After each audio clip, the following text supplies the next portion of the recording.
Assalamualaikum warahmatullahi wabarakatuh. Waalaikumsalam. Hai sobat baca, teman baca RPC Institut Abdul Malik Fajar. Alhamdulillah siang hari ini kita bertemu dengan orang yang keren banget nih. Salaman dulu dong. Oke, Mas Hasnan. Ini Mas Abdullah Mukti. Beliau memang tokoh pendidikan, memulai karir dari bawah, sama seperti Pak Abdul Malik Fajar, Profesor Prandes Haji Abdul Malik Fajar. Beliau adalah seorang menteri, beberapa kali menduduki posisi menteri di formasi elit nasional, kemudian menjadi pegawai, menjadi anggota Watim-Pres, dan sehari-hari sampai beliau berpulang ke Haribani Lahirobim, Mas Abdullah Mukti adalah orang yang dekat. Nah, kita akan ngobrol sedikit mengenai warisan intelektual Pak Malik Fajar. Nah, Mas Mukti ya? Ya. Mas Mukti, kenapa sih kok Pak Malik itu ketika membahas sesuatu, ketika diskusi harus merokok? Nah, Ya, baik. Makasih Mas Hasnan. Sobat Rumah Baca Cerdas Abdul Malik Fajar Institut, Mas Hasnan dan teman-teman semua. Senang sekali saya bisa berkunjung ke Rumah Baca Cerdas ini. Saya merasa seperti bertemu kembali dengan sang pegawai. Saya anggap beliau ini adalah ayah saya, Pak D saya, sekaligus juga mentor, sekaligus juga sahabat. Kalau saya mungkin lebih memposisikan saya ini nyantri dengan beliau. Saya ini abdi dalamnya beliau lah. Karena saya mengikuti beliau cukup lama ya Mas ya. Awalnya dari adiknya beliau Abdullah Fajar, almarhum Malayalam. Waktu itu dekan saya di Fakultas Tarbiyah IAIN. Kemudian saya menjadi mahasiswa yang dibimbing melalui skripsinya. Saya senang baca, beliau juga senang baca. Kemudian saya diajak riset oleh beliau. Dan ternyata risetnya itu dari risetnya Pak Malik Fajar. Saya kaget juga begitu. Kemudian selain karena saya juga dulu pernah di PPIP, Pak Malik sebagai PP Muhammadiyah. Tapi kemudian berlanjut sampai akhirnya saya dipasrahi sekolah. Nah, mentor saya bisa from nothing to be something. Sekolah yang hampir kolab, tinggal 8 siswa. menjadi pengurus sekolah. Iya, saya jadi kepala sekolah. Kepala sekolah yang menurut saya waktu itu saya sebut kecelakaan sejarah. Karena sudah tidak ada lagi yang mau jadi kepala sekolah di sekolah tersebut. Calon tunggal, masa depan suram, karena muridnya tinggal 8. Sebelumnya hampir 600, Mas. Wah, ini Laskar Pelangi dong. Betul. Tapi luar biasa, seorang begawan yang turun gunung. Saya diberikan banyak resep situ. Saya dibimbing beliau sebulan sekali. Beliau Itu semacam laboratorium ya? Saya nggak tahu juga. Saya juga merasa apa istimewanya. Saya kok bersyukur sekali bisa belajar dengan beliau langsung. Bahkan tidak hanya sebatas urusan sekolah. Saya juga tahu bagaimana beliau meracik kopinya, tahu kesukaan makanan beliau, kemudian sampai buku-buku yang beliau selalu kunjungi. Toko-toko buku aku di Jogja itu selain ke rumah Sri Gunting, mengunjungi juga sekolah saya PP Muhammadiyah, dan selalu menyempatkan ke toko buku khusus mencari koleksi-koleksi lama. Mungkin barangkali beberapa buku ada di sini juga, bisa jadi. Nah, kemudian yang berikutnya terkait dengan tadi Mas Hasan menyampaikan rokok. Saya ini cerita ini. Saya sih tahu persis beliau merokok itu kapan, saya juga tidak tahu persis. Tapi begini, yang menarik. Suatu ketika saya diminta oleh Pak Malik, Dek, saya itu Dek, tolong carikan alamat rumahnya Pak Suhodo. Sinten niku Pak D, siapa itu Pak Suhodo? Itu kawan saya waktu madrasah wajib belajar di Sumbawa. Beliau itu teman saya. Mantan dia Pak D. Tak carikan, ketemu. Beliau ini adalah mantan ketua pimpinan Muhammadiyah cabang Seigan. Beliau pulang dari Sumbawa, Pak Malik ke Malang, kuliah ke Amerika, jadi tokoh. Pak Suhodo ini jadi kepala sekolah, jadi pengawas. Kondisinya sakit ketika itu. Dulu ceritanya waktu Pak Malik jadi menteri, beliau beberapa kali ngirim surat minta bantuan, bukan untuk pribadinya tapi sekolahnya. Singkat cerita, akhirnya saya bersama Pak Mali di bulan puasa tahun 2010 lah kira-kira menemui beliau. Ternyata beliau tuh sudah menyiapkan rokok bentul, karena dia ada feeling kayaknya Pak Mali itu mau kesini. Mereknya khusus. Nah, itu pakai Dipikir feeling, itu ya? masih rokoknya sama waktu itu, sama rokok kretek Jawa atau apalah begitu ya. Cap sukun. Cap sukun, ya betul, cap sukun. Waktu itu Pak Malik cerita, inilah orang yang meminjamkan sepatu untuk lomba voli. Pak Malik itu kan jago main voli. Sepatunya masih ada, Mas. Ya, disimpan dengan Disimpan, baik. karena punya kenangan. Pak Malik datang dengan saya langsung nangis terharu, kemudian sama dia di istrinya disuruh ngambil rokok. Iya. Lek, itu manggil sambil lirih karena dia kena stroke ya. Iya.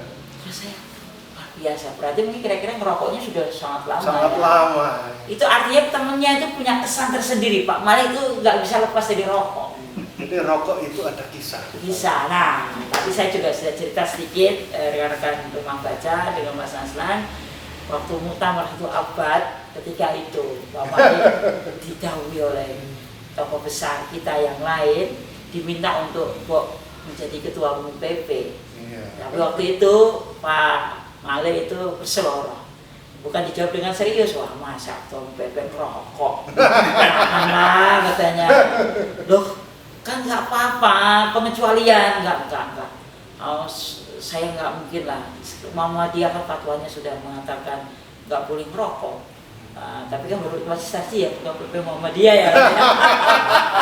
Tapi memang rokok itu ya walaupun terlepas kontroversi beberapa orang ya, memang Pak Malik itu begitu sangat tidak lepas. Tapi kan dia juga menyampaikan, saya merokok, saya juga tidak lepas dengan produktivitas, menulis, berkarya, memberikan banyak inspirasi untuk pendidikan dan sebagainya. Itu masih yang saya tahu tentang Pak Malik dengan rokoknya. Dan selalu tidak hanya rokok, selalu ada kopi tanpa gula, dilengkapi dengan buah pepaya itu dipotong-potong. Kalau ada melon begitu ya. Kemudian beliau itu selalu punya jam khusus. Bangun pagi, beliau selalu buat kopi hitam itu tanpa gula sambil duduk. Baca Quran. Kalau udah selesai ya sudah. Paling mungkin ketika perjalanan atau ketika sudah mulai lelah gitu ya. Pokoknya kalau sudah mukanya agak kurang sumringah itu pertanda itu kode. Ini merokok, lidah. Tapi menarik ini Pak Malik ini walaupun orang rokokan kesannya kurang bersih ya, sangat bersih. Rokok itu dia tidak sembarang puntungnya itu dibuang sembarangan. Asbaknya pun juga nggak mau dicampur. Kan karena kalau nggak ada asbak itu tatakan air gitu ya, atau muk gitu ya. Dia beli kertas dibuat gitu sendiri gitu, dibikin kayak kotak gitu untuk tempat asbak rokoknya. Jadi buat saya punya kesan tersendiri. Terakhir mengunjungi sekolah saya, waktu itu saya menjelang resign di tahun 2019. Itu sekolah saya itu ada kunjungan puskesmas kampanye anti rokok untuk pelajar. Lapor, Pak ini gimana? Gampang. Pak Malik nanti datang ke pintu gerbang, tolong spanduknya copot. Nanti kalau Pak Malik ke ruangan saya, tempel lagi. Tapi Pak Malik itu curiga, ini orang putih-putih ini ada tembusan kayaknya ini ada agenda ini. Terus kok ke SMP? Jangan-jangan ini tentang kampanye anti rokok ini. Itu masalah yang saya tahu. Jadi dari rokok itu sebetulnya memiliki kisah. Ya, betul. Ada kisah, ada penghayatan, betul. ada persaudaraan, betul. ada kemanusiaan. Demikian pula ketika Pak Malik itu mulai merokok, pikirannya kemudian hidup, kreativitasnya kemudian begitu luar biasa, betul. Dan kontribusinya memang besar betul. untuk terutama memberikan ide-ide alternatif sebagai jalan keluar penyelesaian masalah kebangsaan. Betul Mas Aslan. Ya kan, ada cerita nggak Mas yang betapa Pak Malik itu punya kontribusi yang begitu besar dalam bidang pendidikan? Sangat banyak Mas. yang paling esensial ya. unik Unik, dan ya. ada dua berarti, ada yang unik, ada Ya. yang esensial. Ya, pertama yang unik dulu ya, ketika beliau menjadi Menteri Agama. Saya sih waktu itu belum bisa mengikuti, tapi saya sering diceritakan oleh Pak Malik dan kolega-koleganya kalau datang itu mengucapkan say thanks ataupun ya sekedar bernostalgia lah. Gitu ya. Pak Malik itu jadi Menteri Agama itu membuat gebrakan. Pertama yang saya ingat adalah mengenai tentang gontor yang tidak bisa ikut ujian bersama. Betul. Beliau itu ketika itu didatangi oleh Kiai Gontor, Pak Zakasi gitu ya, dan bercerita, Pak Malik itu tanpa berpikir panjang. Ngapain kok aturan kok dibikin menghambat kemudahan? Tidak lama kemudian diskusi dengan stafnya, besok ambil eksekusi, ya kayak waktu mimpin UMM lah, dar gitu, langsung Gontor bisa ikut ujian. Jadi akui ijazahnya oleh negara.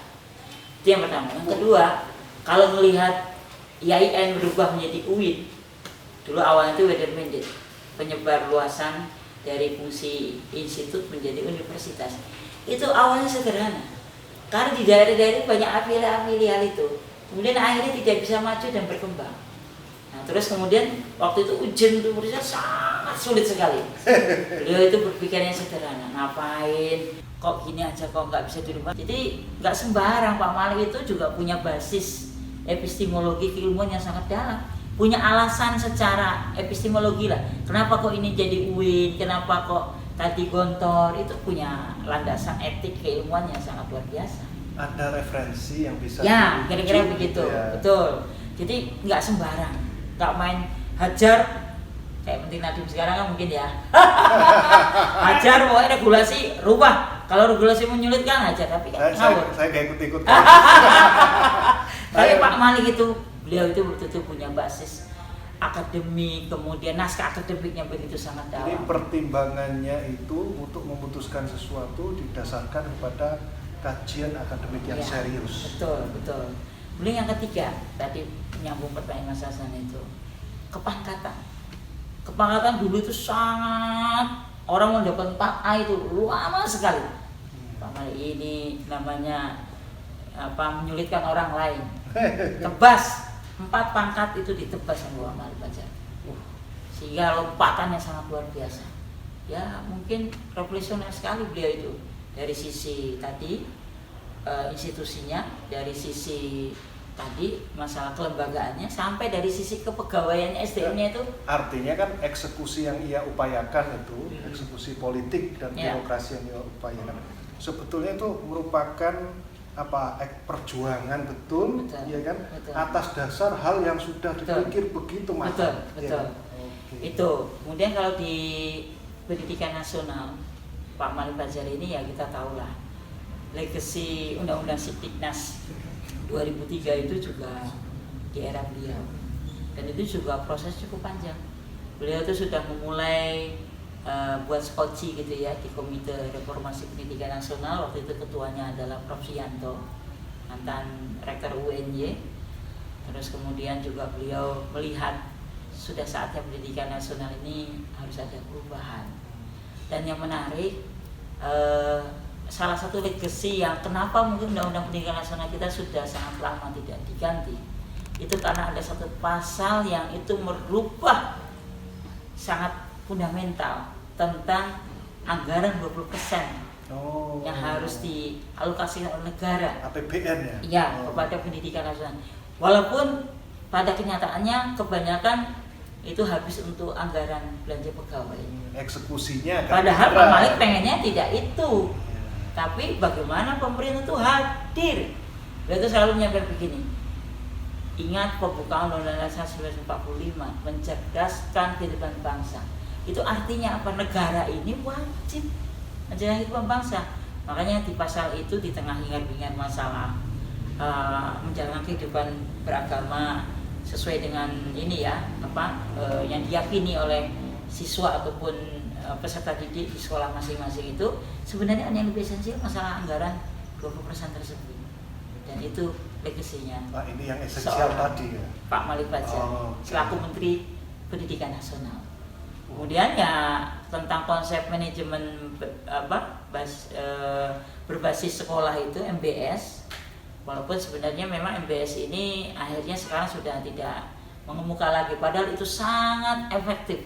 Bagaimana Pak Malik itu meyakini pendidikan itu harus berangkat dari situasi masyarakat yang ada di sekitar tersebut. Makanya beliau melakukan reform, improving sekolah itu berbasis masyarakat. Kontekstual sekali. Kontekstual. Karena apa? Beliau mencoba menghayati. Ya kalau saya lihat ya secara konseptualnya John Dewey itu ya, pendidikan itu miniatur demokrasi atau miniatur bangsa ya. Maka harusnya pendidikan itu demokratis.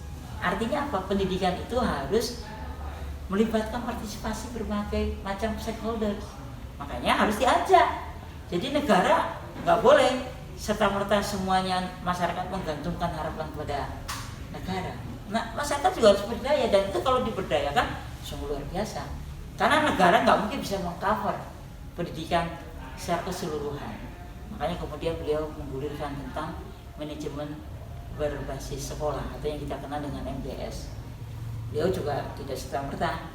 Pak Abdul Fajar ini yang saya ikuti juga itu, dia ditugasi ke New Zealand, ke berbagai negara-negara yang sedang mengembangkan MBS gitu ya, dan ada bukunya kan, manajemen school based management yang karangannya Abu Do itu dikunjungi oleh timnya Pak Malik Fajar itu, dikaji, dianalisis, kemudian akhirnya digulirkan tentang MBS.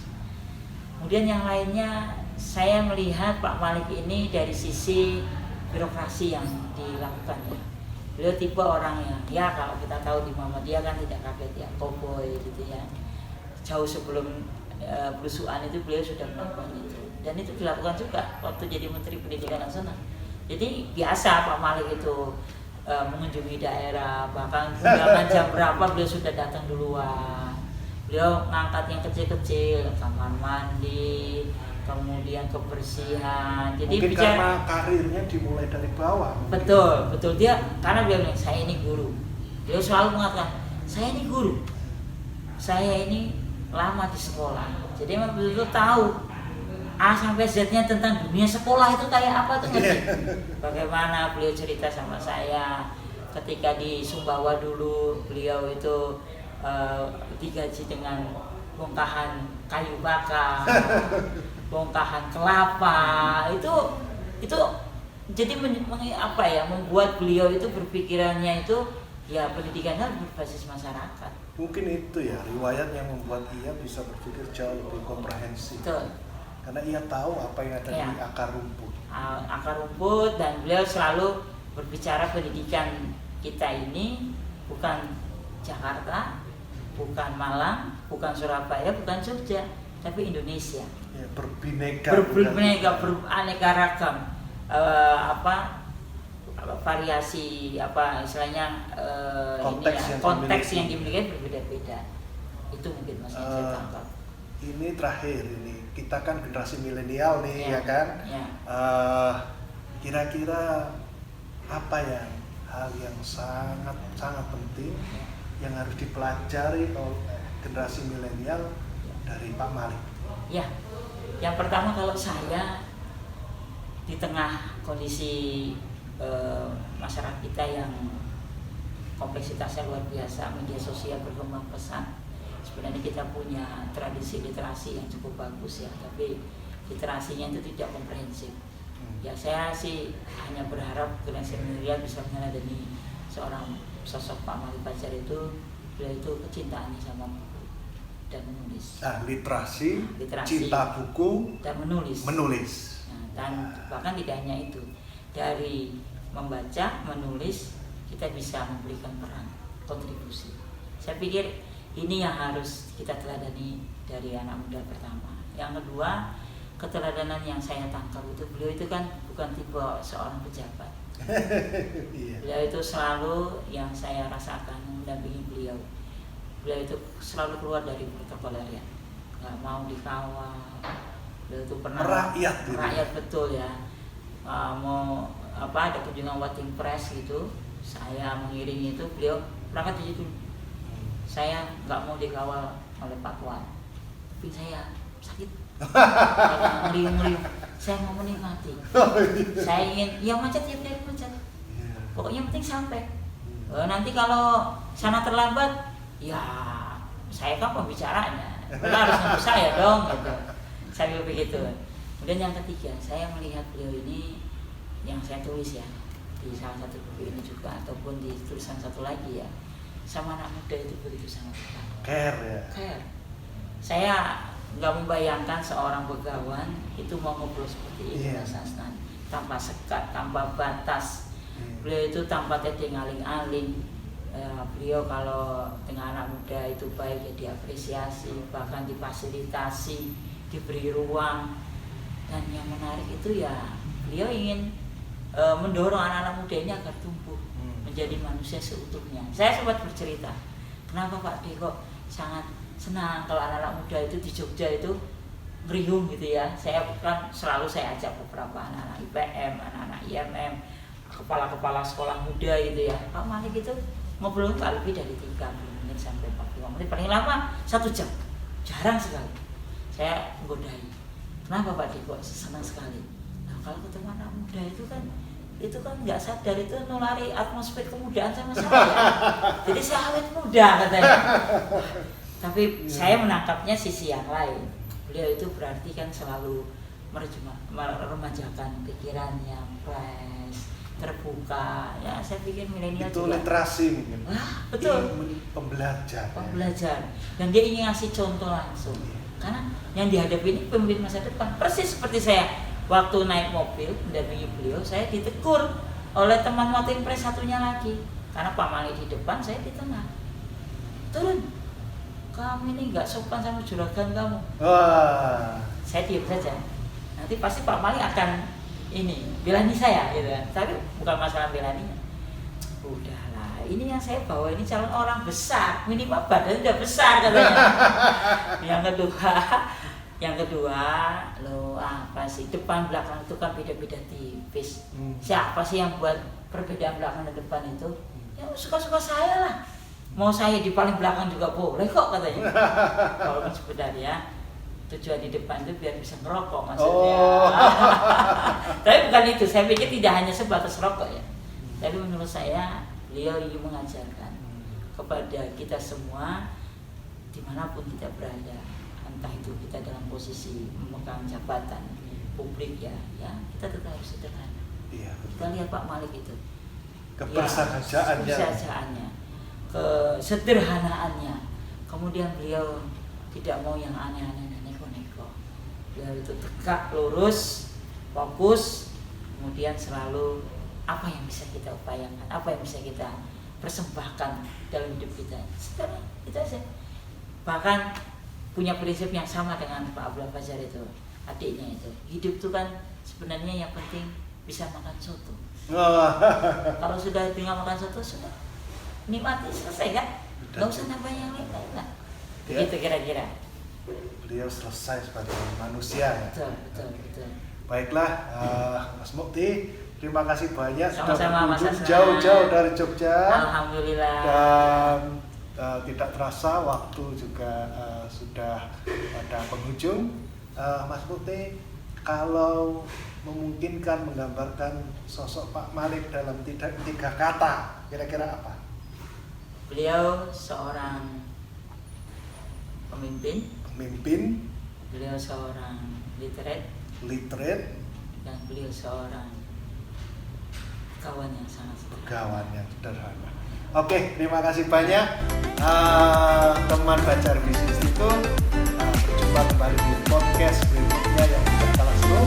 Terima kasih Mas Mukti. Assalamualaikum warahmatullahi wabarakatuh.